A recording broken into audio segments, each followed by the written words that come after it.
खबर।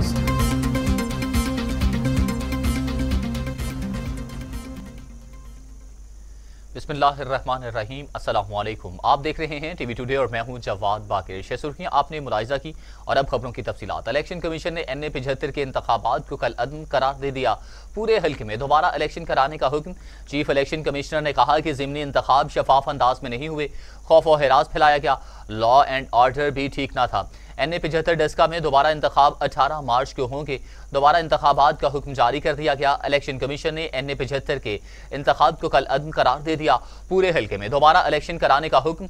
Chief election commissioner ने कहा कि ज़िमनी इंतखाब शफाफ अंदाज में नहीं हुए, खौफ और हिरास फैलाया गया।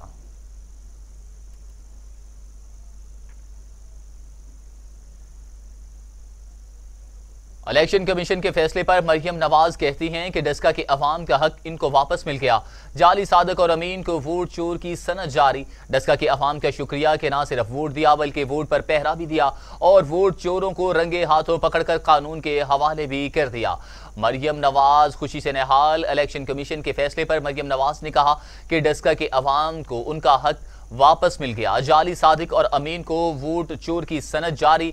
डेस्का की अवाम का शुक्रिया, ना सिर्फ वोट दिया बल्कि वोट पर पहरा भी दिया और वोट चोरों को रंगे हाथों पकड़कर कानून के हवाले भी किया। इलेक्शन कमीशन का फैसला खुश आइंद है।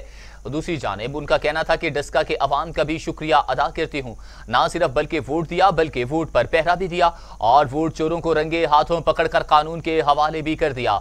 रियासी जबर और वुज़रा के धौंस और धमकी के आगे साबित सब बड़े सवाल अभी बाकी हैं। ये सारी साजिशें, कहानियां तैयार हुई क्या? जबकि मरियम नवाज ने ट्वीट करते हुए शुक्रिया अदा किया डेस्का की अवाम का। इलेक्शन कमीशन के फैसले पर मरियम नवाज ने कहा कि डेस्का के अवाम को उनका हक वापस मिल गया। जाली सादिक और अमीन को वोट चोर की सनद जारी।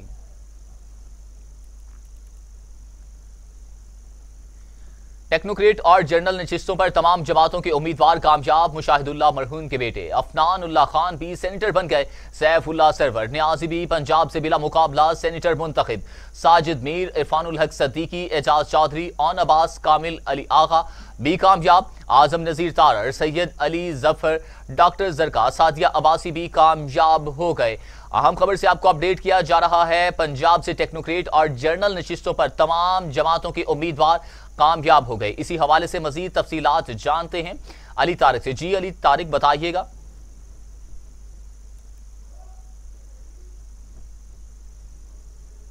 ये है कि अजीमुल हक मनहास और सैफुल मलिक खोकर ने कागजात के जो नामजदगी थे वो वापस ले लिए हैं, जिसकी वजह से पंजाब से तमाम जो सेनेटर्स हैं बिला मुकाबला जो है मुंतखब हो गए हैं। इसके साथ मैं आपको ये भी बताऊं कि मुशाहिदुल्लाह मरहूम के बेटे अफानुल्लाह खान भी सेनेटर कामयाब हुए हैं। सैफुल्लाह सरवर न्याजी भी पंजाब से बिला मुकाबला जो है सेनेटर कामयाब हो गए हैं। टेक्नोक्रेट और जनरल नशिस्तों पर तमाम जमातों के उम्मीदवार जो है वो कामयाब हो गए हैं। साजिद मीर, इरफानुल हक सद्दीकी, एजाज चौधरी, ओन अब्बास और कामल आगा भी कामयाब हो गए हैं। इसके साथ मैं आपको ये बताऊं कि आजम नजीर तारर, सैयद अली जफर, डॉक्टर जो जुर्का है, सादिया अब्बास भी कामयाब है। जरा इलेक्शन कमीशन का यही कहना है। जी बहुत शुक्रिया अली तारिक तमाम सूरत हाल से तफसीलन अपडेट करने के लिए।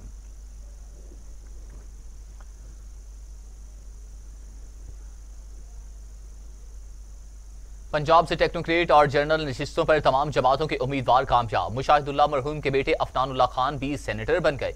इसी तरह खबरों के इस सिलसिले को आगे बढ़ाते हुए अब खबर शामिल करते हैं जाती उमरा से, जहां पर एक और बड़ी मुलाकात हुई। Chairman Peoples Party Bilawal Bhutto Zardari और मरियम नवाज के दरमियान सेनेट इलेक्शन पर गुफ्तगू हुई। मुलाकात के बाद मीडिया से गुफ्तगू करते हुए मरियम नवाज ने कहा कि यूसुफ रजा गिलानी को जमहूरियत पसंद लोग चाहते हैं। हुकूमत की सपोर्ट खत्म होती नजर आ रही है। गैर जमहूरी कुव्वतों को सियासत में शामिल नहीं होना चाहिए। तहरीक इंसाफ अवाम की मुजरम जमात है। पीडीएम के कैंडिडेट हैं और ना सिर्फ ये कि वो पीडीएम के कैंडिडेट हैं, मुस्लिम लीग नून एक बहुत ये as a prime minister, as a person बहुत एक एफेबल पर्सनालिटी है। सब जमहूरियत पसंद इनको पसंद भी करते हैं और ये हमारे मुश्तरका कैंडिडेट हैं। पीएमएलएन इनको इस इलेक्शन में सपोर्ट कर रही है, क्योंकि मैं ये समझती हूँ कि सिर्फ ये यूसुफ रजा गिलानी साहब की सपोर्ट नहीं है। ये इलेक्शन एक डिवाइड है उन लोगों के लिए जो आवाम के साथ खड़े हैं और उन लोगों के लिए जो इस हुकूमत के ज़रिए आवाम के ऊपर एक कहर बन के टूटे हैं, महंगाई के ज़िम्मेदार हैं, आवाम के लिए मुश्किलात के ज़िम्मेदार हैं, उनका रोज़गार, उनका आटा, उनकी चीनी, उनकी बिजली, उनकी गैस चोरी करने के ज़िम्मेदार हैं। और जो राइट साइड ऑफ आवाम पे इस वक्त खड़े हैं, यूसुफ रज़ा गिलानी साहब उनके उम्मीदवार हैं। और मुझे उम्मीद है कि हर जमहूरियत पसंद, हर वो इंसान, चाहे उसका ताल्लुक हुक्मरान जमात से हो या किसी भी जमात से हो, वो तहरीक इंसाफ को वोट इस वक्त नहीं देगा, क्योंकि हम ये समझते हैं कि वो अवाम की मुजरिम जमात है। इमरान खान अवाम का मुजरिम है, अवाम की मुश्किलात का बायस है। 3 साल में जो अवाम के ऊपर ज़िंदगी तंग कर दी गई और रोज़ महंगाई की सूरत में, लाकानूनियत की सूरत में, मिस गवर्नेंस की सूरत में उनके ऊपर जो रोज़ क़यामत टूटती है, वो अवाम का मुजरिम है। और मैं ये भी समझती हूँ कि इस वक्त उनकी जो एक सपोर्ट है वो हमें ख़त्म होती हुई नज़र आ रही है। Chairman Peoples Party Bilawal Bhutto Zardari कहते हैं कि पीटीएम की जीत हो चुकी, सबकी नजरें 3 मार्च पर हैं। मरियम नवाज के हमरा प्रेस कॉन्फ्रेंस करते हुए बिलावल भुट्टो जरदारी का कहना था कि यूसुफ रजा की जीत से साबित होगा पार्लियामेंट भी पीडीएम के साथ है। पाकिस्तान में जमहूरियत को बहाल करना बहुत जरूरी है। पीडीएम जमातें मिलकर कठपुतली को घर भेजेंगी। पाकिस्तान डेमोक्रेटिक मूवमेंट के सेनेट इलेक्शंस में जीत के साथ ये भी साबित होगा कि अवाम पीडीएम के साथ है और पार्लियामान भी पीडीएम के साथ है। हम मियां मोहम्मद नवाज शरीफ साहब के, शहबाज शरीफ साहब के, पूरा मुस्लिम लीग नून के शुक्रगुजार हैं कि उन्होंने एतमाद दिखाया, ट्रस्ट दिखाया हमारा यूसुफ रज़ा गिलानी साहब में, जो कि इस मुल्क का लॉन्गेस्ट सर्विंग प्राइम मिनिस्टर रहा है, जिसने अपना लीडर ऑफ द हाउस का रोल को इतना रिस्पॉन्सिबिलिटी के साथ अदा किया था, उस ओहदा को, रिस्पॉन्सिबिलिटी को अपनाया था। और ना सिर्फ पाकिस्तान पीपल्स पार्टी के जो MNAs हैं, मगर हमारे ऑपोजिशन के जो MNAs थे, हमारे इत्तेहादियों के जो MNAs थे, उनका बड़ा ख्याल रखते थे अपने दौर में। और अब कमाल ये है कि इस कठपुतली के दौर में भी सेनेट का उम्मीदवार बन के हुकूमत के जो आज के MNAs हैं और इत्तेहादियों हैं, उनको भी अपना हुकूमत से रिस्पेक्ट दिलवाया है, जो हम समझते हैं जमहूरियत का और पीडीएम का एक किस्म की जीत हो चुकी है। और अब सब नजरें 3 मार्च को है।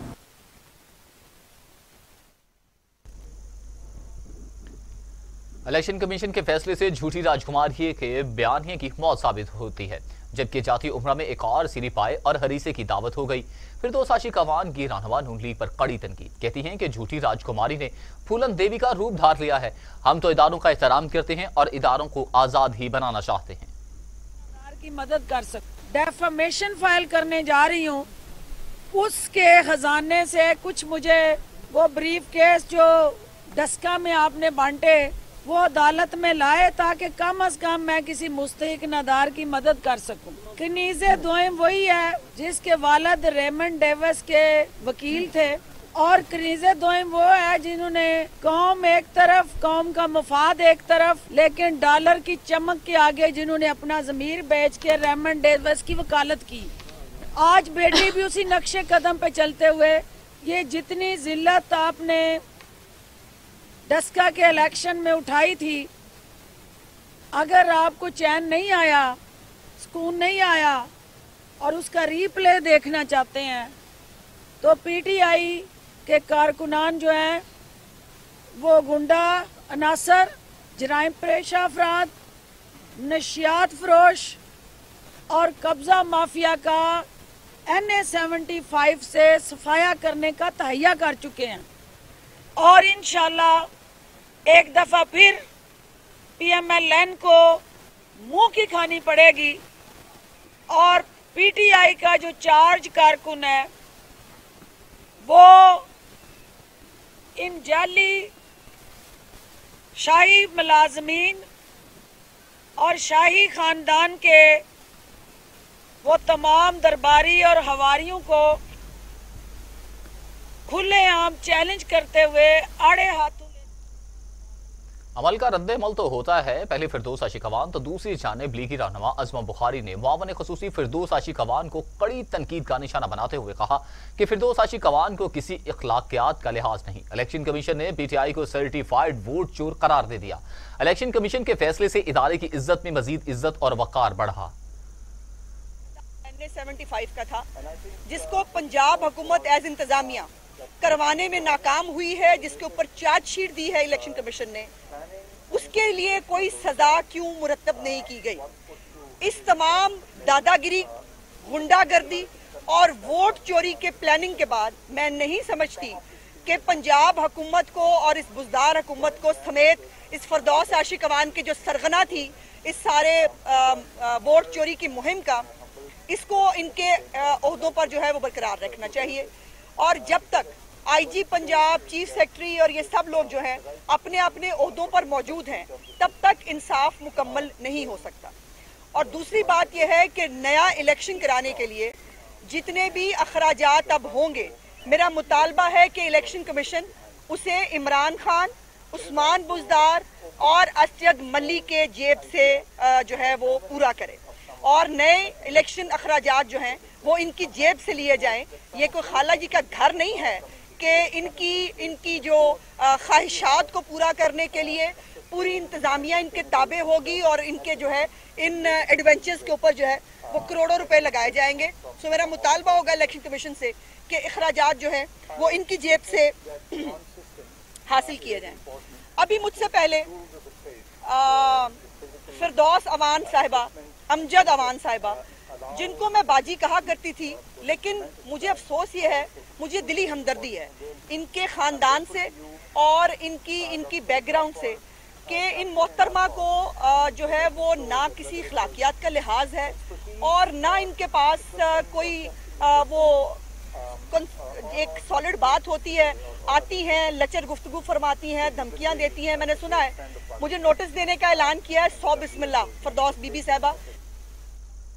इलेक्शन कमीशन के फैसले पर मुस्लिम लीग नून के रहनुमा मोहम्मद जुबैर का कहना था कि धांधली करने के लिए मुकम्मल साजिश की गई थी, लेकिन हुकूमत के हरबे नाकाम हुए। इमरान खान साजिश में सबसे आगे थे, हुकूमत का धड़म तख्ता हो चुका। किस किस ने साजिश की, जब तक सामने नहीं आएगा इंसाफ नहीं होगा। PTI के लिए मेरा ख्याल है, वो कह रहे हैं कि जी हफीज शेख और यूसुफ रजा गिलानी के इलेक्शन का इंतजार करें वोट ऑफ नो कॉन्फिडेंस का। ये आज हो चुका है वोट ऑफ नो कॉन्फिडेंस, ये आज से इनकी हुकूमत का तख्ता हो चुका है और इंशाअल्लाह ताला आइंदा आने वाले, और हम ये डिमांड करेंगे, ये सिर्फ नल एंड वॉइड नहीं हुआ, इसकी जो कॉन्स्पिरेसी जिसने की थी, जिसमें इमरान खान सबसे आगे थे, उनके खिलाफ फैसला आना चाहिए, उनके खिलाफ क्रिमिनल प्रोसीडिंग्स होनी चाहिए, क्योंकि जब तक ये नहीं सामने आएगा कि हुआ क्या था और किसने बैठ के कॉन्स्पिरेसी की थी, कौन कौन लोग इन्वॉल्व थे, तो मेरा ख्याल है उस वक्त तक इंसाफ के तकाजे पूरे नहीं होंगे। और हम चाहते हैं कि इंसाफ के तकाजे पूरे हों। हमने रिक्वेस्ट की थी, डिमांड की थी कि जो हमने पूरी कौम ने देखा था, और आज मेरा ख्याल है जितना ज्यादा 2018 के इलेक्शन का जो हमने शोर मचाया था, आज अल्लाह ताला ने पूरी कौम के सामने ये दिखाया कि 2018 में क्या कुछ होता रहा था। वो पूरे 270 हल्कों का इंतखाब था, आज एक हल्के का इंतखाब था, और पूरी कौम ने देख लिया कि ये किस हद तक जा सकते हैं। आज इन्होंने 20 उठाए थे प्रिसाइडिंग ऑफिसर्स, अगर इनको उठाने होते तो ये 120 भी उठाते। और ये जो सिलसिला अभी रोका गया है, ये लड़ के जद्दोजहद करके लीडरशिप का, हजारों कारकुनों का, मरियम नवाज की आवाज जो उन्होंने उठाई, जिस दिन से ये इलेक्शन हुए थे, वार्निंग दी गई, बार बार ये बताया गया कि जी ये क्या हरबे इख्तियार कर सकते हैं, हमने तो पहले ही बता दिया था। मौलाना फजलुर रहमान कहते हैं 26 मार्च को पूरे मुल्क से शेड्यूल के मुताबिक काफिले इस्लामाबाद के लिए रवाना होंगे। पेशावर में मीडिया से गुफ्तगू करते हुए मौलाना फजलुर रहमान ने कहा कि धांधली होती है जो काबिल कबूल नहीं। 2018 वाला इलेक्शन था, ना ही इसके नतीजे में बनने वाली हुकूमत है। बहरहाल जिस सतह पर भी हो नाकाबिल कबूल है, हम इस नताइज को तस्लीम नहीं करते, और जो भी वहाँ पर जिम्मेदार हैं वो अपनी जिम्मेदारी तस्लीम करें और इस पर इलेक्शन कमीशन जो है वाज़ेह मौक़िफ़ इख्तियार करे कि वहाँ दोबारा इंतखाबात कराए जाए। अभी तो ये इंतखाबी इत्तेहाद नहीं, लेकिन अगर इंतखाबी इत्तेहाद बनता है तो इसको खारिज इम्कान भी करार नहीं दे सकते। सरप्राइज यही है कि इंशाल्लाह हम कामयाब होंगे इंशाल्लाह। तो सबसे पहला रिमार्क्स उनका ये आया था कि यहाँ आइन खामोश है। जहाँ आइन खामोश होता है वहाँ कोर्ट का किरदार ख़त्म हो जाता है, वहाँ पार्लियामेंट का किरदार होता है कि वहाँ पर वो आइन में तरमीम करे, एक नया शिक लाए, इसकी वजाहत करे। कोर्ट हमेशा किसी आइनी शिक की तशरीह करता है, अगर वहाँ आइनी शिक ही मौजूद नहीं है। सेनेट इंतखाबात ओपन बैलेट से कराने के सदारती रेफरेंस पर राय महफूज कर ली। सुप्रीम कोर्ट में सेनेट इलेक्शन ओपन बैलेट से कराने से मुतालिक सदारती रेफरेंस पर समाअत के दौरान जस्टिस एजाजुल एहसन ने कहा कि सेनेट इलेक्शन पर आर्टिकल 226 के इत्तलाक से मुतालिक कोई अदालती फैसला नहीं। सियासी जमातों का किरदार दुनिया भर में बहुत अहम है, डिसिप्लिन नहीं रखना तो सियासी जमातें बनाने का क्या फ़ायदा। चीफ जस्टिस का कहना था कि वोट किसको देना है तयन सियासी जमातें करती हैं। अदालत में रेफरेंस सदर पाकिस्तान ने भेजा है। जस्टिस एजाजुल एहसन ने कहा कि कौमी असम्बली के लिए वोटिंग का लफ्ज़ इस्तेमाल हुआ, सेनेट वोटिंग के लिए पोल का लफ्ज़ इस्तेमाल हुआ। वोटिंग और पोल के लफ्ज़ में फ़र्क क्या है। अटॉर्नी जनरल ने कहा कि सेनेट का इलेक्शन आइन के तहत नहीं है, सेनेट का इलेक्शन आइन के मुताबिक होने से आइन के दीगर आर्टिकल्स की खिलाफ वर्जी होगी। हुकूमत का 1 मार्च से क्लासेस रेगुलर करने का फैसला। वफाकी वजीर तालीम शफकत महमूद का कहना है कि 1 मार्च से तमाम स्कूल मामूल के मुताबिक खोले जाएंगे। वफाकी वजीर तालीम शफकत महमूद ने अपने ट्वीट में कहा कि अल्लाह की रहमत से हालात मामूल पर आ रहे हैं। क्लासेस को छोटे ग्रोहों में तकसीम करके पढ़ाने की पाबंदी का इत्तलाक 28 फरवरी से ख़त्म हो रहा है। मुल्क में तमाम स्कूल 1 मार्च से 5 दिन क्लासेस के मामूल पर वापस चले जाएंगे। फैसला हर तालीमी इदारे पर लागू होगा।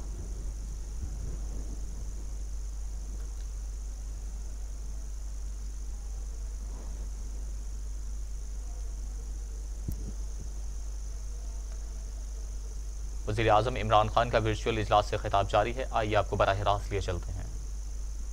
More than that, by illicit financial outflows from our country.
Welcome back. Peoples Party के रहनुमा सेनेटर मौला बख्श चांटियों ने कहा कि हुकूमत बिखर चुकी, सहारे छिन गई, इमरान खान को अब खुद हुकूमत और पार्टी चलानी पड़ रही है तो कुछ भी नहीं चल रहा। सेनेटर मौला बख्श चांटियों का कहना था कि सिंध से खैबर पख्तूनख्वा तक तहरीक इंसाफ में इमरान खान के खिलाफ बगावतें उठ चुकी हैं। जिस जमात और इत्तेहाद की बुनियाद ही जबर थी तो टूटना था और टूट चुका है। पहले कौम इमरान खान के झूठे वादों से तंग आ गई, अब इनके अपने अरकान इनकी असलियत जान चुके हैं। झूठे वादों और उधार के सहारे पर बिना इक़्तिदार ज्यादा देर कायम ना रहना था, न रह पाएगा। पीपल्स पार्टी रहनुमा ने कहा कि मैं तो बड़े अरसे से कह रहा था कि कठपुतलियों का इत्तेहाद रेत के महल की तरह ढेर हो जाएगा। मुस्लिम लीग नून के सदर शहबाज शरीफ का कहना है कि इनके खिलाफ आशियाना इकबाल हाउसिंग रेफरेंस का एक एक लफ्ज झूठ और फ्रॉड पर मबनी है। लाहौर की एहतसाब अदालत में शहबाज शरीफ के खिलाफ आशियाना इकबाल हाउसिंग रेफरेंस पर समाअत हुई। दौरान समाअत शहबाज शरीफ रोस्ट्रम पर आए और कहा कि हल्फिया कहता हूं कि मेरे खिलाफ ये फ्रॉड केस बनाया गया है। प्रोसिक्यूशन ने सुप्रीम कोर्ट से जमानत के खिलाफ दरख्वास्त वापस ले ली है। इस रेफरेंस का एक एक लफ्ज झूठ और फ्रॉड है। खताकार इंसान हूं लेकिन मैंने करप्शन नहीं की। इंसदाद मुनशियात की खुसूसी अदालत ने राना सनाउल्लाह के सैलरी अकाउंट खोलने का हुक्म दे दिया। अदालत में समाअत के दौरान राना सनाउल्लाह की जानिब से फरहाद अली शाह एडवोकेट ने दलाइल दिए। एंटी नारकोटिक्स फोर्स ने अपने जवाब में बताया कि राना सनाउल्लाह के सैलरी अकाउंट में 1,72,500 रुपये तनख्वाह आ रही है, जिस पर राना सना के वकील ने इस्तदा की कि कम अज कम सैलरी अकाउंट को खोलने का हुक्म दिया जाए। अदालत ने वकला के दलाइल मुकम्मल होने के बाद फैसला महफूज किया। बाद अजान सैलरी अकाउंट खोलने के अहकाम जारी कर दिए। वज़ीर आला उस्मान बुज़दार कहते हैं कि इल्ज़ामात की सियासत करने वालों का कोई मुस्तकबिल नहीं। प्रोपेगेंडे करने वाले जान लें कि अवाम की खिदमत खोखले दावों से नहीं होती। जबकि वज़ीर आला पंजाब उस्मान बुज़दार ने बयान में कहा कि वज़ीर आज़म इमरान खान की क़यादत में शफ़ाफ पाकिस्तान की बुनियाद रखी गई। तहरीक इंसाफ की हुकूमत पाकिस्तान की सबसे शफ़ाफ हुकूमत है। 2.5 बरस में हुकूमत का एक भी स्कैंडल सामने नहीं आया। इल्ज़ामात लगाने वाले पहले अपने करप्शन आलूद गिरबानों पे झांकें।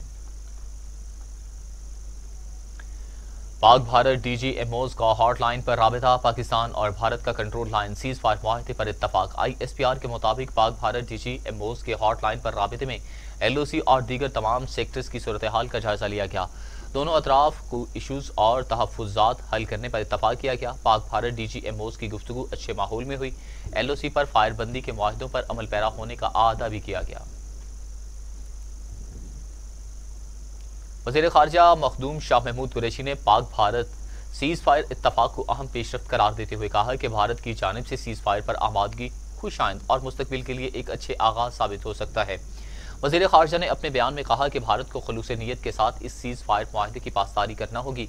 भारत के 5 अगस्त 2019 के यकतरफा इक़दाम के बाद माहौल में जो बिगाड़ पैदा हुआ, इसकी दुरुस्तगी के लिए इससे अहम मौका समझता हूँ। वज़ीर ख़ारजा ने कहा कि अक़वाम मुत्तहिदा के सेक्रेटरी जनरल और सलामती काउंसिल के सदर को कई खतूत इरसाल किए।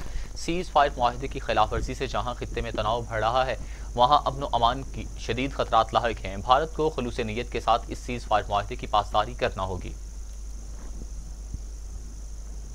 कोरोना 24 घंटों में मजीद 64 इंसानी जिंदगियां निकल गया। अमवात 12,772 हो गई।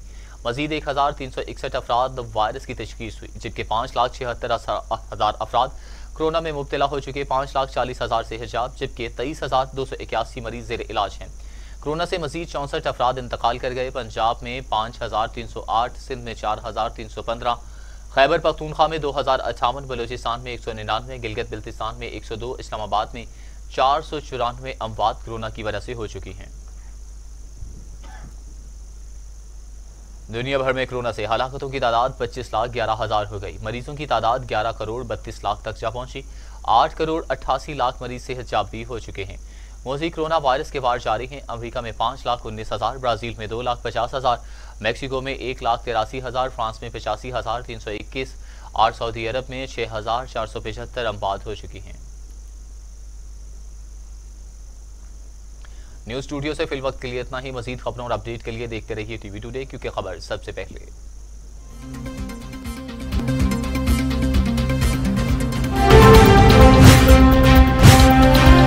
TV टुडे, खबर सबसे पहले।